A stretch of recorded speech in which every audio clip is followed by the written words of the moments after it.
To deep fry chips, wash your hands and put on a clean apron and headgear.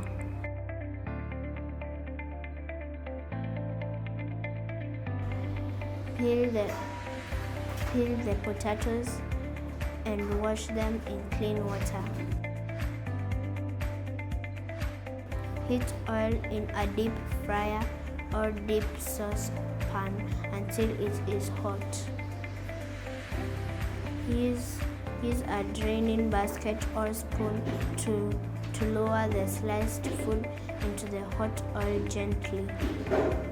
Allow the chips to cook until golden brown or brown. Remove the draining basket from the hot oil. Allow the oil to drain back into the deep fryer or sufuria before you put your chips in a dish or bowl.